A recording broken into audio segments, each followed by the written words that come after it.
Salut, ça fait extrêmement longtemps que je ne suis pas venu ici.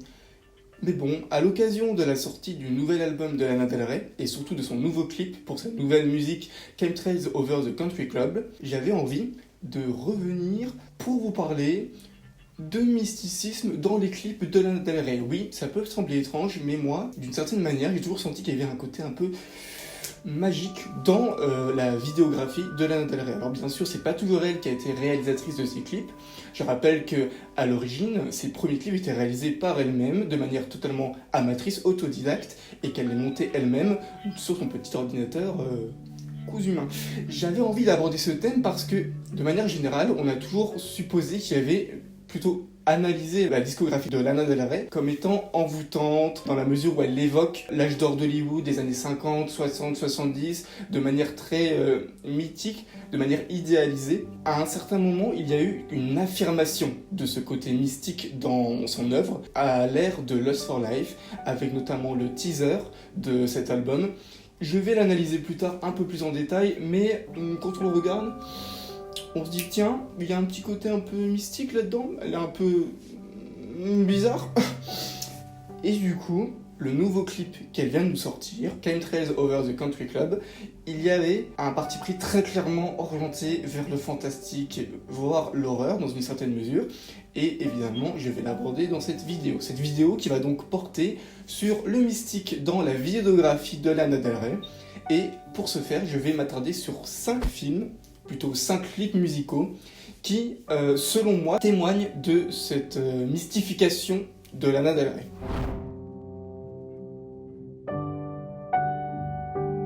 Vidéo numéro 1, West Coast.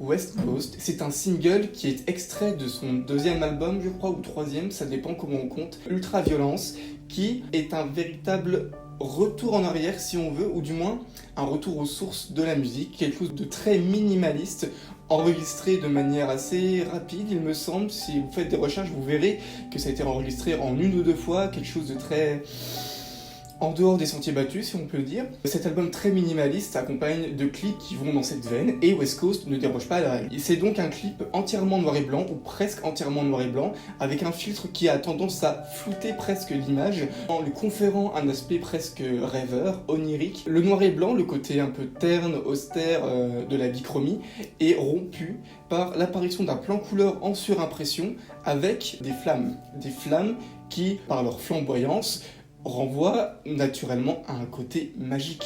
Il y a quelque chose qui se passe, notamment par le fait qu'avec la surimpression, Lana Del Rey nous paraît comme étant prisonnière de ces flammes. Ça nous rappelle notamment les sorcières de Salem, les bûchers, tout ça, les procès. Dans ce clip, en cassant son propre code graphique, le noir et blanc, nous amène à une certaine transcendance. On sort de la dimension terre à terre, on est dans quelque chose de presque métaphysique.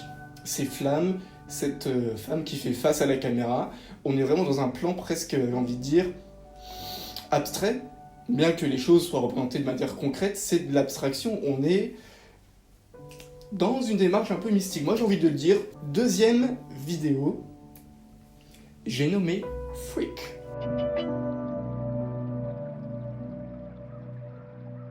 Le titre Freak est issu de l'album Honeymoon, qui reprend fondamentalement les codes de la musique de film. J'ai envie de dire, quand tu écoutes n'importe quelle musique de cet album, ou presque, tu peux imaginer un film, une scène de film. Ça a vraiment un côté cinématographique. Waouh, c'est le cinéma, quoi. Et du coup, Freak, en particulier, s'accompagne d'un clip qui se compose de 2 sections, plutôt 3 si on considère la section entre les 2 grandes sections majeures comme une section en part entière, mais c'est plutôt une sorte de scène pivot. Ce clip commence par une première partie qui montre des gens, donc principalement un homme entouré de plusieurs femmes. C'est un côté un peu sectaire. On entre dans ce clip par la présentation de ces personnages qui vivent apparemment de drogue, d'amour, d'eau fraîche, et de drogue, encore une fois. L'aspect mystique, je crois, dans ce clip, transite via la notion de la drogue. Bon, sans vouloir légitimer l'usage de substances illicites, il y a quand même, dans cette vidéo, un rapprochement à faire entre le mystique, la magie, l'onirique, tout ce qu'on veut, et l'utilisation de stupéfiants, que je déconseille vivement à toi ou à vous, les gens. Et du coup, le côté frivole, un peu, bon, hors du temps, mais quand même très terre-à-terre au final, parce qu'en plus là on revient sur de la couleur du clip, est cassé par une séquence pivot qui se constitue donc de l'homme dont je parlais et de Lana Del Rey, donc les deux personnages principaux on va dire, qui encore une fois dansent mais de manière un peu plus solennelle, dans une atmosphère baignée de lumière blanche et de fumée, genre waouh, on quitte vraiment la Terre, donc on suppose qu'il y a une intervention du divin, on est dans quelque chose de vraiment astral presque, ça appelle une dimension mystique. Et après, cette scène pivot, tout en silence, la musique est terminée, cette scène pivot est suivie d'une séquence qui constitue la deuxième moitié de la vidéo totale, accompagnée d'un air de Clair de Lune de Debussy. Toutes les femmes qui étaient dans le clip sont vêtues de blanc, elles nagent à l'intérieur de l'eau, totalement submergées. Il y a vraiment un côté très pictural, on se croit vraiment dans une peinture. Dans cette représentation de femmes qui se prélassent à l'intérieur de l'eau, ça évoque très naturellement les naïades, ces nymphes aquatiques qui renvoient à un univers légendaire, à quelque chose de mystique, donc il y a déjà une dimension magique dans cette deuxième vidéo. Troisième vidéo, Love.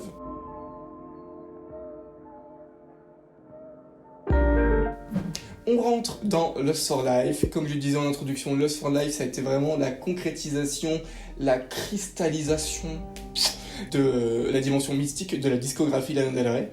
Et Love, le premier clip qui accompagne le premier single de Lust for Life, témoigne et très clairement imprégné, imbibé de ce filtre mystique. Le clip de Love est totalement suspendu dans le temps et dans l'espace. Je m'explique. Cette fois-ci, on est centré sur une bande de jeunes qui, vraisemblablement, vit leur vie de manière normale. Enfin voilà, c'est des jeunes dans une petite ville, tout ça.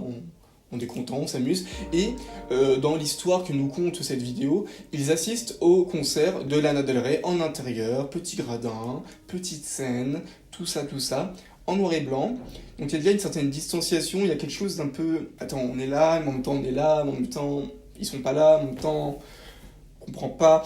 En assistant à ce concert, la frontière entre le terrestre, le réel, on va dire le concret, et l'espace, l'onirique, le au-delà des nuages, cette frontière va se brouiller jusqu'à ce que l'espace s'invite au calme sur scène, plutôt derrière la scène, que la Terre et l'espace ne fassent plus qu'un, si bien qu'on assiste à des images totalement iconiques. On voit une voiture flotter proche du soleil, il est possible de nager avec une planète qui surplombe le lac dans lequel on se trouve. Les étoiles, les astres s'invitent en arrière-plan de la scène.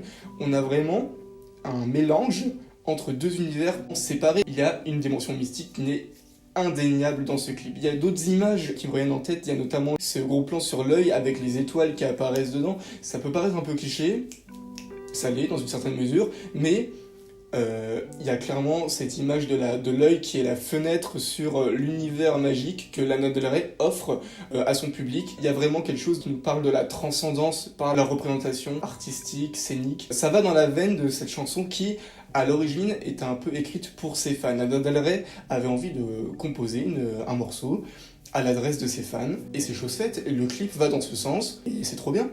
Vraiment, c'est trop bien. Quatrième vidéo, il s'agit, j'en parlais en introduction, du teaser de l'album Lust for Life. Cette vidéo nous paraît tout droit sortie des années 1950. Alors forcément, il y a des techniques, des effets qui nous font très vite remarquer que c'est pas du tout le cas. Enfin, c'est pas un truc qui se veut authentique, si vous voulez.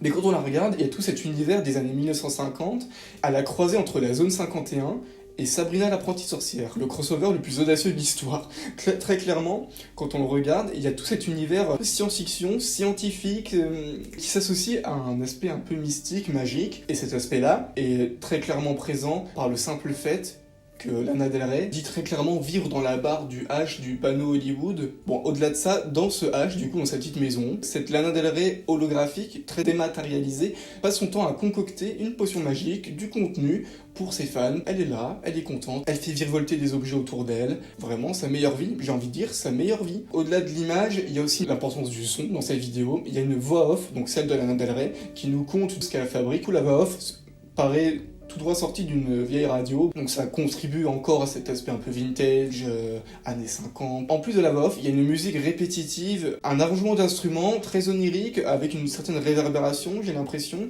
qui nous propulse presque de force dans un univers différent. My love, my light, my lust for life.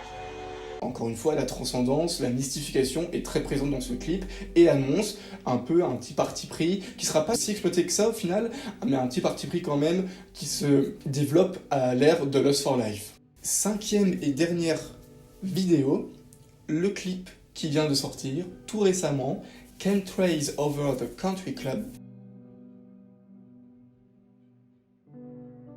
Annonçant la sortie de l'album du même nom, cette vidéo, c'est le fantastique, l'horreur, la mystification, la magie, tout ce que vous voulez, réunis. Là, il n'y a aucune subtilité. On est clairement sur du fantastique. Mise en situation. On a l'air au début du clip dans un univers un peu années 20, années 30, par un montage très cut, très rapide. On a plein de scènes de vie, on est en été, en Amérique, on roule nos petites voitures, nos grosses voitures même, on roule tout ça, on est content, c'est la vie, c'est l'été, on est entre filles, il y a beaucoup de femmes dans ce clip, voire que des femmes. Et après, la musique s'estompe, il y a une cassure dans l'image, tac tac, la tornade, la voiture qui s'envole, tac tac tac, l'image qui devient complètement frénétique. Il y a un montage encore plus cut, on se demandait comment c'était possible, bah c'est possible, c'est encore plus cut, il y a des effets, ça tournoie, ça virevolte dans tous les sens, le fantastique s'invite dans la vie des protagonistes. On s'aperçoit que les femmes, cette bande de femmes qu'on a un peu vue se prélasser au soleil, tout ça, est en fait une meute de loups-garous. Elles ont des lumières dans les yeux, on est en mode Superwoman du coup, mais là en mode on va se tuer.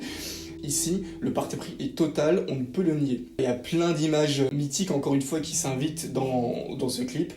C'est vraiment pour moi, ce clip, c'est vraiment un chef-d'œuvre, un des meilleurs de la filmographie de Lana Del Rey, enfin la filmographie d'elle, de sa clipographie. J'adore ce clip. Ça n'a rien à voir, c'est pas du tout de l'analyse, c'est purement subjectif, comme tout le reste en fait. C'est vraiment un clip, une pépite. Moi j'adore. Pour conclure, c'était 5 vidéos que j'ai moi-même sélectionnées, qui pour moi renvoient un peu cet aspect mystique qu'on essaie de développer, de reconnaître dans sa discographie, dans sa filmographie, sa clipographie. Dites-moi en commentaire si vous aussi vous trouvez des clips de Lana Del Rey qui ont attrait à cette dimension. Peut-être des clips d'autres artistes qui eux ou elles vraiment s'investissent dans ce champ du fantastique. Je serais très curieux de voir ça, et pourquoi pas une petite analyse. On est là, on fait ce qu'on veut, vous me dites. J'ai hâte de voir la suite de ce qu'elle va nous proposer pour cet album. J'ai envie de dire abonnez-vous, likez la vidéo, lâchez un petit commentaire donc pour me faire part de vos suggestions, voilà. Ça me ferait très plaisir de voir ça. Partagez la vidéo aussi, si ça vous tente, si jamais elle vous a vraiment plu. Et puis voilà, c'était le sorcier du ciné. Je vous dis à très bientôt pour une prochaine vidéo. Salut!